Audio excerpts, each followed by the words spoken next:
Vamos continuar? Vamos falar sobre o que aconteceu ontem? Essa treta aí, né, que rolou nas últimas horas de domingo. E eu quero primeiro, para entender tudo o que rolou, trazer um vídeo para vocês do Rodrigo Capello. Para você que não sabe, Rodrigo Capello é um jornalista do Grupo Globo, um jornalista muito influente, um jornalista que tem um blog até no GE. Ele é um renomado, de fato, jornalista, tá? Eu não estou falando que eu acho renomado, não estou aqui para dar minha opinião, eu tenho a minha. Se é ou não é, não cabe. Com todo respeito do mundo, trazê-la a vocês.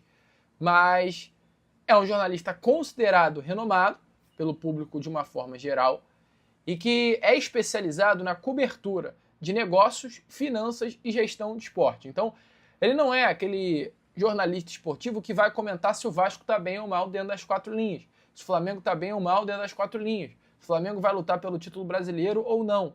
Ele é um jornalista que vai falar de gestão, de finanças, de conta. Essa é a especialidade, né, melhor dizendo, de Rodrigo Capello. E o Rodrigo Capello ele foi alguém que foi muito influente durante todo o processo de venda do Vasco para a 777 Partners, dando opiniões bem firmes, bem fortes à época. E ele deu mais uma opinião, dessa vez da venda do Vasco da Gama para Marco Lamacchia. É importante falar, estamos falando de um jornalista que é considerado renomado, tem uma grande influência no território brasileiro e é do Grupo Globo. Qualquer palavra de um jornalista como esse pesa. E se você não lembra, o Vasco hoje sofre, pois tem a Câmara da CBF, criada pela CBF, que tenta utilizar de argumentos para impedir a venda do Vasco para Marco Lamacchia. E aí vemos um posicionamento do Rodrigo Capello, do Grupo Globo, que vai na mesma linha de pensamento do que pensa a CBF, a Câmara e todos aqueles que lutam contra a venda da SAF para o investidor. Mas se liga só no vídeo que vocês vão entender. Por mais que eu concorde com o fim, né, eu gostaria de ver o Vasco como uma propriedade, né, a SAF do Vasco como propriedade dessa família, eu não sei se eu concordo com os meios. Né? E aí eu volto para a questão do conflito de interesses. O grande ponto aqui é o que vai acontecer quando Palmeiras e Vasco se enfrentarem. Eu nem acho que esse é o maior problema, mas é a parte mais visível. O torcedor vai assistir ao jogo sem ter plena certeza de que não houve ali qualquer tipo de arranjo. E eu repito até um clichê aqui. Não basta ser honesto, tem que parecer honesto. E isso é muito importante para o Palmeiras, para o Vasco, para o Campeonato Brasileiro, para a Copa do Brasil, para competições que os dois clubes disputam. Mas eu vou além. Como eu disse, eu nem acho que o jogo em si seja o maior dos problemas, porque eu confio no profissionalismo dos técnicos, das comissões técnicas, dos jogadores, enfim, eu não acho que nenhuma dessas figuras se disporia a manipular um resultado porque o dono do clube tem ali uma ligação. O que eu acho que vai ser mais grave quando e se isso acontecer é vários questionamentos que a torcida e o mercado vão ter. Então, por exemplo, o Vasco vai contratar um jogador. Por que esse jogador foi para o Vasco e não para o Palmeiras? Ou vice-versa? Por que ele foi para o Palmeiras e não para o Vasco? A Crefisa, ou uma empresa do grupo, vai abrir uma linha de crédito gigantesca para reformar São Januário. Uma hipótese maluca aqui.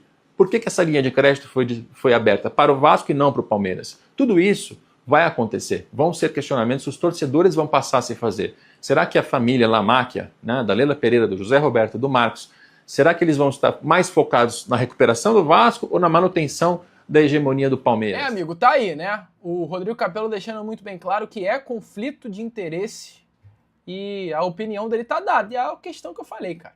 A gente tá falando de um jornalista que é renomado, que tem muita influência e a palavra dele pesa demais. E não ficou barato, porque após esse posicionamento, o presidente Pedrinho foi nas redes sociais e fez este post aí, ó.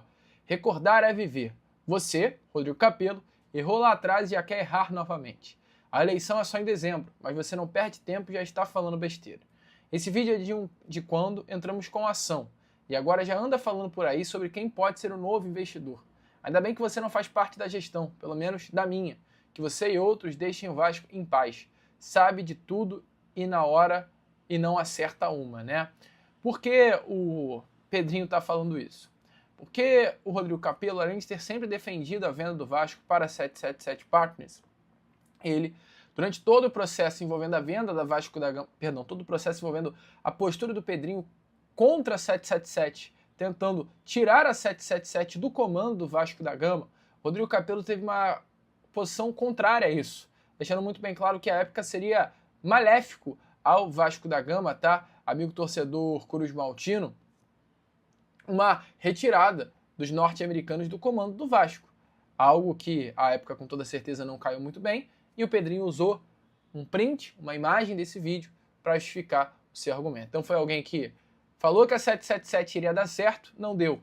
Foi alguém que falou que era um erro o Pedrinho tirar a 777 do comando e não foi. Então por isso que o Pedrinho falou, sabe de tudo e não acerta uma. E é claro, eu faço questão aqui de relembrar um vídeo do Rodrigo Capello falando exatamente sobre esse assunto que o Pedrinho ontem fez questão de relembrar para criticar. Se liga só. Isso aqui a gente está tratando ainda de primeira instância no Rio de Janeiro. Tem depois a segunda instância, depois tem como recorrer ao STJ. Eventualmente tem a STF. Então, assim, tem uma longa disputa judicial que vai se abrir. A gente não tem como prever o que vai acontecer na própria primeira instância do Rio de Janeiro, porque, como a gente está dizendo, isso aqui é uma decisão em caráter liminar. Então, isso aqui ainda vai ser apreciado pelos juízes em primeira instância. É imprevisível, a verdade é essa. Essa decisão é uma decisão, e eu estou entrando com uma análise minha, não estou mais apenas reportando os fatos, mas é uma decisão bastante inusitada e é uma decisão que ela não é comum, assim, ela não é uma decisão pequena, é importante que as pessoas saibam disso. É uma decisão bastante grave. Você tirar de alguém um ativo que esse alguém comprou, cujo contrato não foi desrespeitado, porque a própria ação, e é importante isso, não é que o juiz deu essa opinião, a própria associação do Vasco, quando abre a ação, ela admite que o contrato vinha sendo cumprido. Então, o juiz, ele tirou o futebol da 777, admitindo que o contrato nem sequer foi desrespeitado, mas que, como o futebol vinha apresentando maus resultados, e por isso ele conclui que há má gestão. Como o Vasco é uma entidade que mexe com paixão, e ele diz isso na decisão, mexe com o torcedor, mexe com algo que é maior do que a própria SAF. E como existem notícias de uma acusação de fraude nos Estados Unidos, e olha, é uma acusação, ainda não houve nem investigação e nem julgamento. Então a 777 ainda não é também culpada dessa acusação de fraude, isso é um fato. Mas por haver esses elementos, o juiz já tirou o ativo das mãos dos americanos. Então essa é uma decisão bastante controversa, bastante inusitada, e o que vem pela frente é uma longa batalha judicial que talvez mude já amanhã, é realmente imprevisível.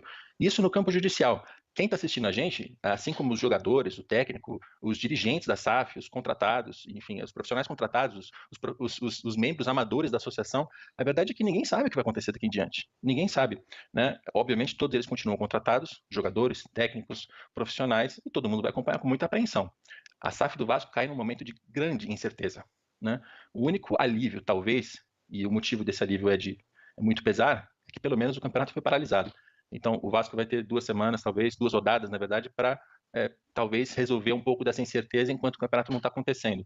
Mas, é um momento de grande, grande incerteza para a amigo torcedor vascaíno, uma confusão geral, né? A confusão grande, treta entre Pedrinho e Rodrigo Capello, entre Vasco e Grupo Globo, algo que a gente sempre sabe que sempre acontece e nunca vai deixar, né, de acontecer. Mas deixa aí a sua opinião nos comentários, né, amigo torcedor? Que loucura, cara.